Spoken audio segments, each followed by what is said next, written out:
Tema 1, funciones. Vamos a empezar por definir qué es una función. Y una función es una relación que se establece entre dos conjuntos, a través de la cual cada elemento del primer conjunto se le asigna un único elemento, del segundo conjunto o ninguno. Es decir, una relación entre una variable dependiente y una variable independiente. ¿Cuáles son las características de las funciones? Bueno, todas las funciones cuentan con un dominio, un rango y una gráfica, que esta es la representación visual de la función en el plano cartesiano. Entonces, ¿qué es un dominio? El dominio es el conjunto de todos los valores para los cuales la función está definida. También es llamado conjunto reemplazo, es decir, todos los valores que yo le puedo dar a la función que me van a dar un cierto resultado. Y a diferencia del dominio, el rango, que también es llamado contradominio, es el conjunto de todos los valores que la función toma, es decir, el conjunto solución o conjunto respuesta. Una vez que yo le metí todos los valores posibles, me va a dar una respuesta posible. Entonces esa es la diferencia entre dominio y rango.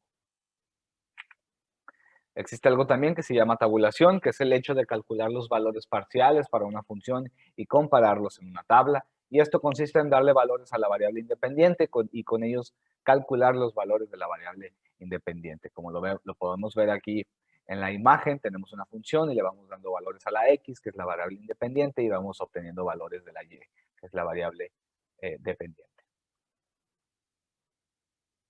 Y después de que hayamos tabulado, graficamos. Pasamos a la etapa de graficar, que es básicamente la representación de la función por medio de puntos ubicados en el plano cartesiano, unidos por la curva dependiendo de su comportamiento. Entonces, una vez que nosotros tabulemos y sepamos de qué función o qué comportamiento obtiene la función por su naturaleza, ubicamos esos puntos en el plano cartesiano y podemos trazar una curva o trazar una recta, porque ya sabemos cómo se comporta la gráfica.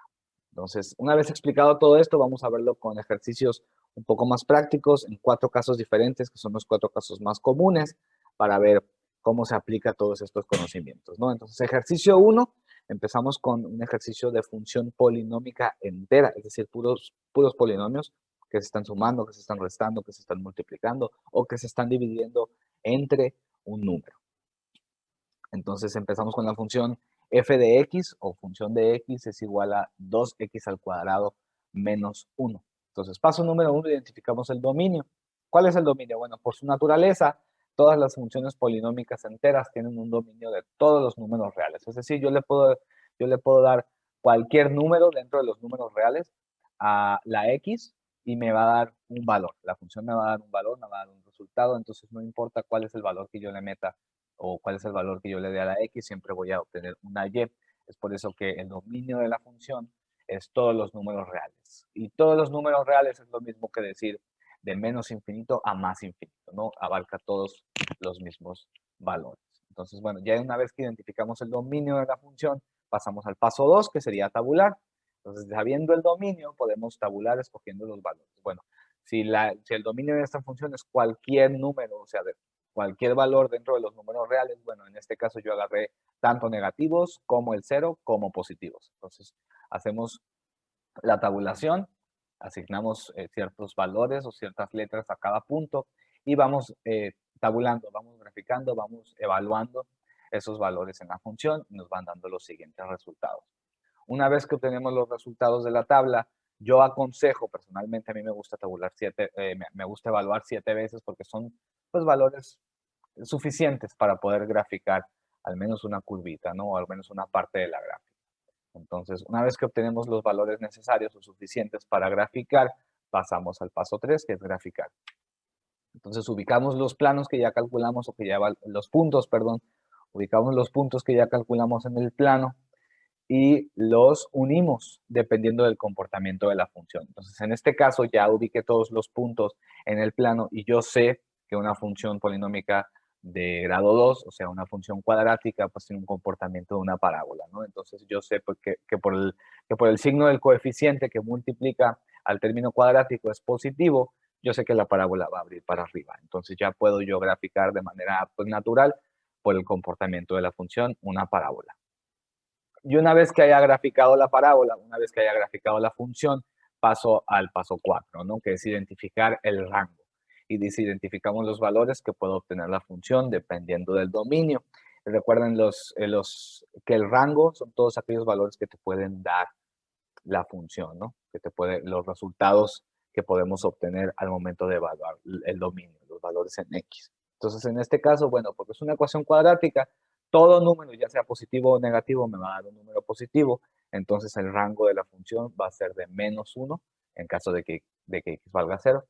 Va a ser desde -1, incluyéndolo, hasta el infinito, ¿no? Porque nunca deja de abrirse la parábola hacia arriba, hacia el lado de las Y's positivas. Entonces, en este caso, nosotros escribimos incluyendo al 1, porque cuando X vale 0, la función vale -1. Entonces, pasamos al ejercicio 2, que es una función polinómica racional, que es básicamente lo mismo que una función polinómica entera, nomás que ahora está dividida entre un monomio o un polinomio, una expresión algebraica. Entonces, esto hace que la función se pueda indefinir y hay que tener mucho cuidado, porque es lo que intentamos que no pase, ¿no? Entonces, la función es x cuadrada menos 5x más 6, todo eso dividido entre x, ¿no? Entonces, paso número 1, identificamos el dominio. Por su naturaleza, todas las funciones polinómicas racionales tienen un dominio de todos los números reales, menos los valores que hagan que la función se indefina. Es decir, menos todos aquellos valores que hagan que el denominador se haga 0, porque una división entre 0, pues es una operación matemática indefinida. Entonces, eso es lo que buscamos. Todos los valores que nos hagan que el denominador sea 0, los vamos a sacar del dominio, ¿no? de la función. Entonces, por ser una función polinómica, bueno, el dominio son todos los números reales y quitamos el valor que haga que la función se indefina y eso nos da un resultado de dominio es igual a todos los números reales exceptuando el 0, específicamente el 0, es por eso que le pusimos entre llaves.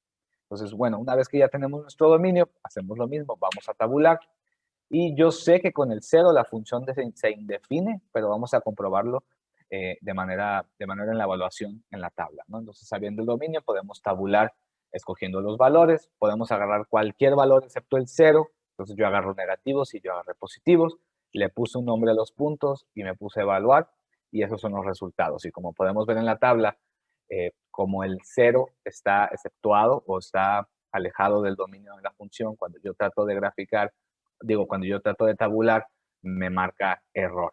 Entonces, eso es lo que queremos evitar. Una vez que ya tengo todos los valores suficientes para tabular, paso al paso número 3, que es graficar. Entonces, ubicamos los puntos en el plano y los unimos dependiendo del comportamiento de la función. Yo ya puse mis puntos en el plano, ya sé que este tipo de funciones se van a graficar de cierta manera. Entonces, bueno, ya sé yo a simple vista cómo es que se van a comportar o cómo va a ser el trazo de mi curva o de mi gráfica, ¿no?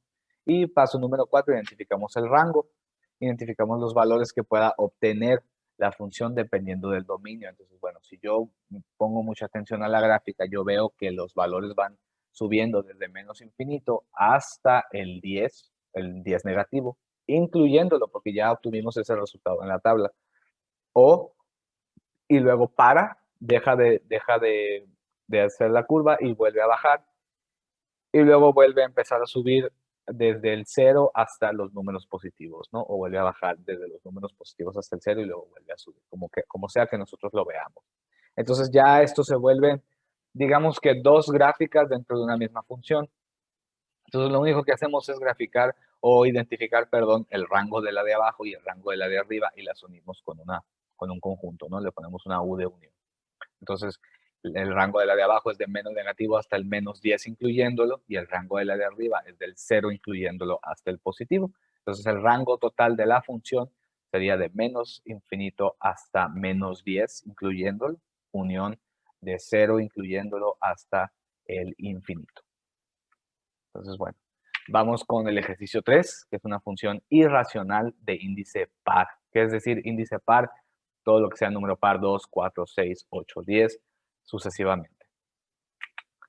Entonces tenemos la función raíz cuadrada de x cuadrada menos 5x menos 14, es decir, una ecuación cuadrática, raíz cuadrada de una ecuación cuadrática. Entonces dice, por su naturaleza, todas las funciones irracionales de índice par tienen un dominio de todos los valores que hagan que radicando, es decir, lo que está dentro de la raíz, sea mayor o igual a 0. Entonces, en el caso anterior necesitábamos exactamente los valores que hacían que la función sea 0. Aquí necesitamos los valores que sean 0 o que sean mayores que 0. Entonces, vamos a ver cuáles son esos valores. Por ser una ecuación cuadrática, lo único que tenemos que hacer es identificar cuáles son las soluciones. Y una vez que tengamos las soluciones o las respuestas de la ecuación cuadrática, buscamos o sacamos cuáles son los valores que están dentro o fuera del dominio. En este caso fueron los que estaban antes y después de las respuestas de la ecuación cuadrática. Entonces, el dominio es de menos infinito hasta el menos 2, incluyéndolo. Unión del 7 al infinito. Unión del 7 incluyéndolo hasta el infinito. ¿Y por qué los incluimos? Porque con estos valores la ecuación da 0, pero la raíz par de 0 sigue siendo 0. Entonces sí se puede graficar. Bueno, ya que tenemos el dominio, pasamos a tabular. Y sabiendo el dominio, podemos tabular escogiendo los valores. Como el dominio estaba de menos infinito hasta el menos 2 y del 7 al infinito, bueno, cualquier valor que yo agarre entre menos 2 y el 7 me debe de dar error. Entonces vamos a probarlo en la tabulación. Agarre ciertos valores positivos, ciertos valores negativos y cierto valor dentro del intervalo que no está considerado en el dominio. Entonces tabulamos, evaluamos y nos da los siguientes resultados. Una vez que tengamos los suficientes datos para graficar, pasamos al paso número 3, que es graficar, y ubicamos los puntos en el plano y los unimos dependiendo del comportamiento de la función. Entonces, básicamente, pues, ya yo sé que una función racional se comporta de tal manera y que si toca el 0, o sea, si corta el eje de las x en el 0, entonces yo puedo graficar así. Y como podemos comprobar, no hay ninguna gráfica en el intervalo de las respuestas de la ecuación cuadrática, entonces significa que estamos en lo correcto.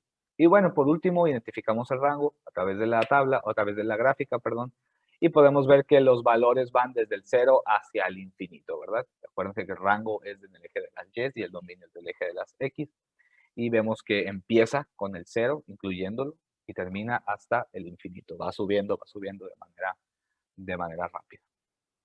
Y por último, el ejercicio 4 dice una función logarítmica.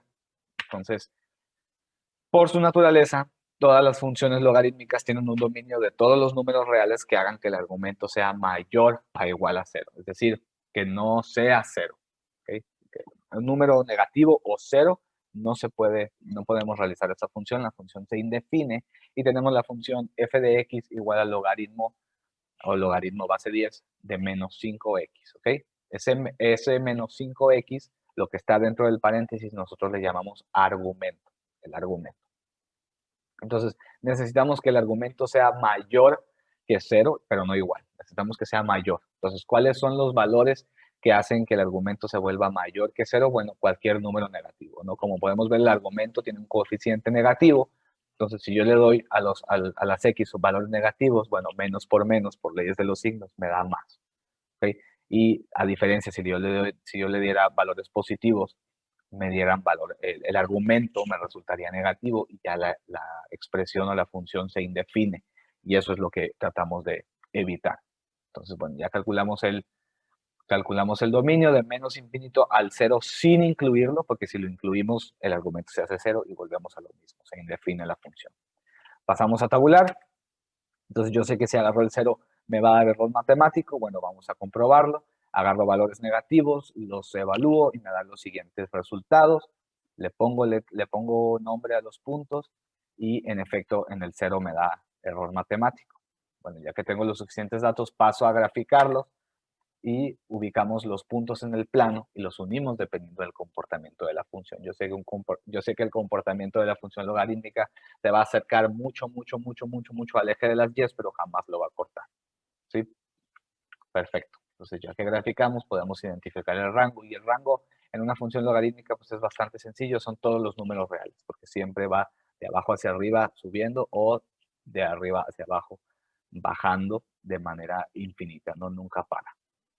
Entonces, bueno, esos son los 4 ejercicios o los 4 tipos de funciones más comunes en las cuales nosotros tenemos que calcular las características de dominio y rango. ¿Okay? En el siguiente tema vamos a ver qué es lo que podemos hacer con las operaciones y de igual manera calcular su dominio y rango. Recuerda que si tienes alguna clase de pregunta, alguna clase de duda, la puedes enviar a través de la plataforma correspondiente de tu grupo en Google Classroom o me la puedes hacer llegar directamente a mí a través de la dirección de correo l18331092 @hermosillo.tcnm.mx y voy a tratar de contestarte lo más rápido posible. Gracias.